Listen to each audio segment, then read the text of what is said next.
5 years. That's how long the greatest hard rock lineup ever assembled managed to stay together. From July 1969 to June 1973, Deep Purple Mark II didn't just play hard rock, they invented it. Ritchie Blackmore's guitar could cut through steel. Ian Gillan's voice could shatter mountains. Jon Lord's organ turned rock into classical warfare. Roger Glover's bass held it all together.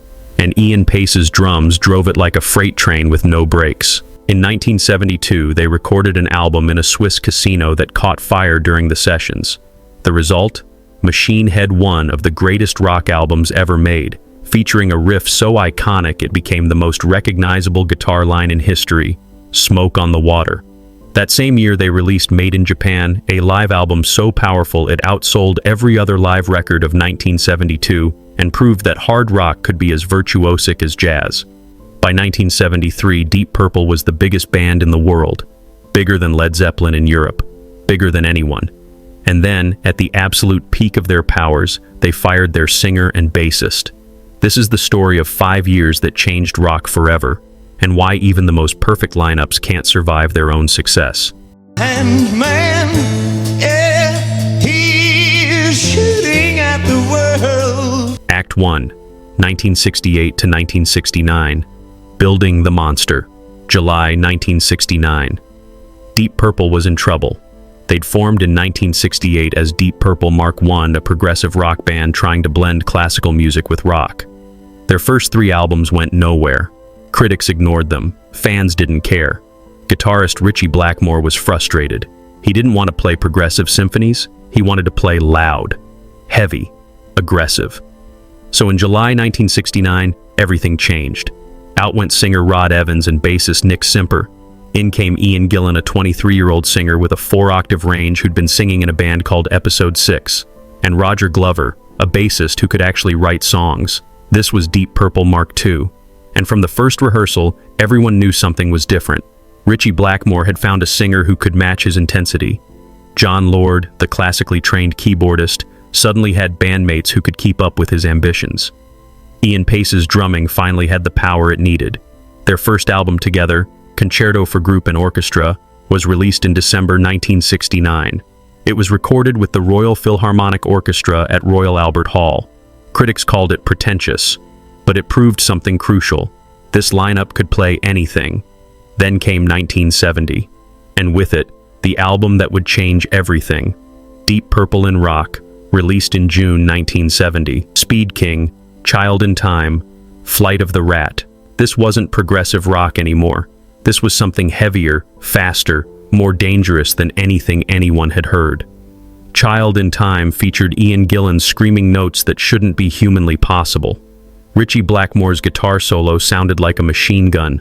Jon Lord's organ battled the guitar like 2 gladiators in an arena. Deep Purple in Rock went top 5 in the UK. It established Deep Purple Mark II as the heaviest band in Britain, but they were just getting started. The golden light above you, show me where you're from. The magic in your heartbeat, which is all you need. Act 2, 1970 to 1971. The Rise to Dominance 1970. Deep Purple Mark II hit the road, and they played like their lives depended on it.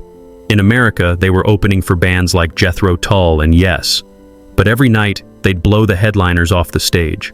Audiences didn't care who was supposed to be the main act. They came to see Deep Purple destroy everything. Then came September 1970. Fireball sessions began. Released in July 1971, Fireball was Deep Purple doubling down on heaviness. Strange Kind of Woman, Demon's Eye, No No No. These weren't just songs, these were sonic assaults. Track Fireball opened with one of the most explosive drum fills ever recorded. Ian Paice hit those drums like he was trying to break through the studio floor. Fireball went to number 1 in the UK, top 40 in the US. Deep Purple was now headlining arenas.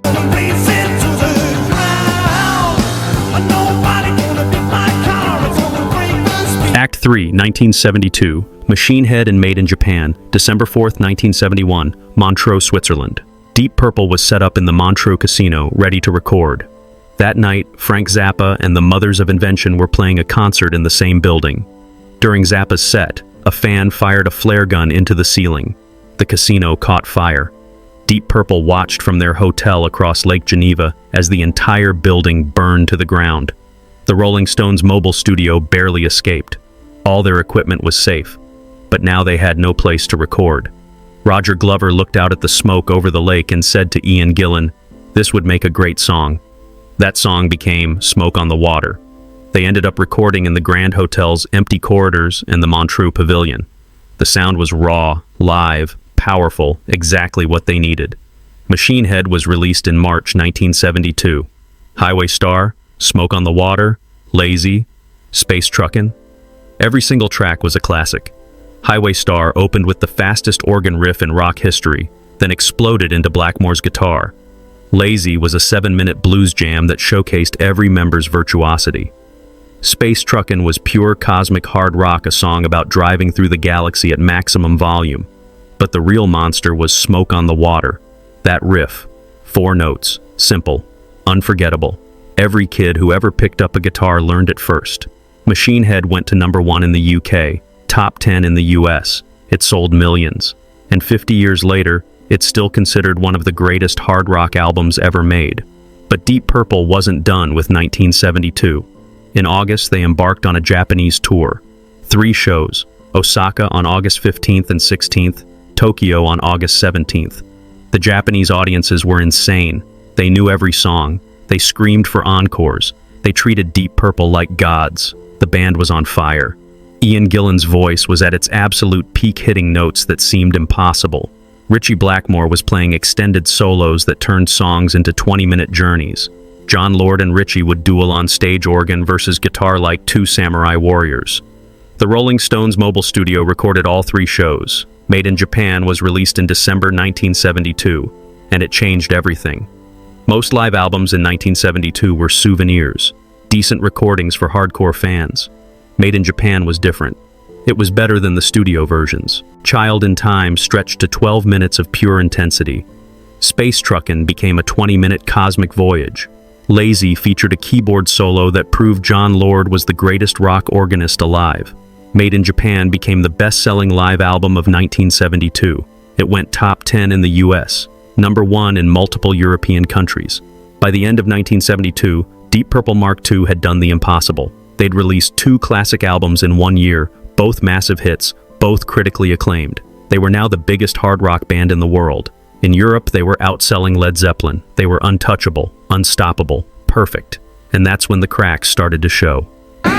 Into the rising sun, face a smile at everyone. Act 4, 1973, The Implosion. January 1973. Deep Purple was at the absolute peak of their powers. 2 massive albums, sold-out world tours, millions of fans. But behind the scenes, the perfect lineup was falling apart. The problem was simple: Ritchie Blackmore. Ritchie was a perfectionist, a genius, and impossible to work with. He demanded total control over the band's direction. He criticized Ian Gillan's stage banter. He fought with Roger Glover over song arrangements. He clashed with Jon Lord over who should lead the band. Ian Gillan was exhausted. 5 years of non-stop touring, recording, and fighting with Ritchie had destroyed his voice and his patience.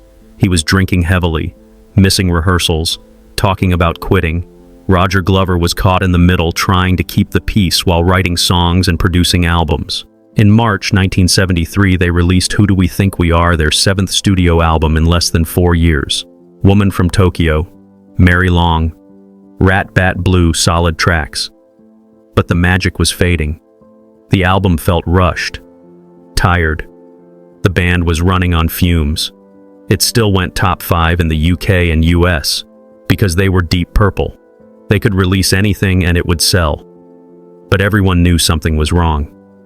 The 1973 tour was brutal. Ian Gillan's voice was shot. He could barely hit the high notes anymore. Ritchie was playing longer and longer solos, pushing Ian out of the spotlight. Backstage arguments became screaming matches. On June 29, 1973, Deep Purple played the Osaka Festival Hall in Japan, returning to the scene of their Made in Japan triumph. It was a disaster. Ian Gillan's voice cracked. The band. After the show, Ritchie Blackmore made his decision. Ian Gillan and Roger Glover had to go. In July 1973, Just months after Who Do We Think We Are hit the charts, Deep Purple fired their singer and bassist.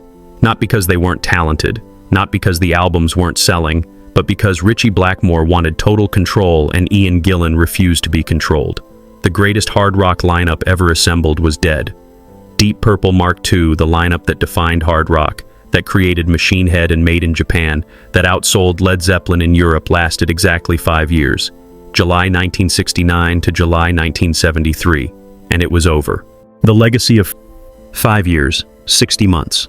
That's all Deep Purple Mark II needed to change hard rock forever. In that time, they released 5 studio albums and 1 live album that's still considered the greatest live rock recording ever made. They created Smoke on the Water, the most iconic guitar riff in history.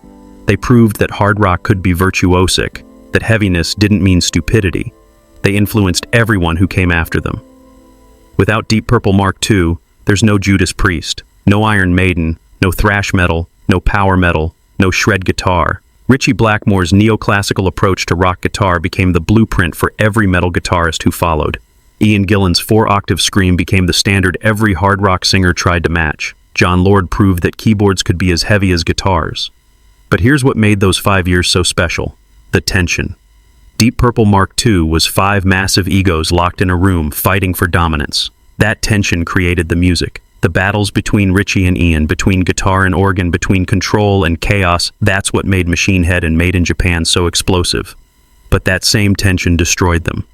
After July 1973, Deep Purple continued. Mark III with David Coverdale and Glenn Hughes made great albums, Burn and Stormbringer. Mark IV with Tommy Bolin tried something different. The band broke up in 1976, reunited in 1984, and they're still touring today. But it was never the same. Because those 5 years, 1969 to 1973, captured something that can't be recreated. 5 musicians at the absolute peak of their powers, pushing each other to the limit, creating music so powerful it still sounds dangerous 50 years later. Deep Purple. Mark II didn't just define hard rock. They proved that sometimes the most perfect lineups are the ones that burn brightest and fastest. And 50 years later, we're still trying to find another band that could match their intensity.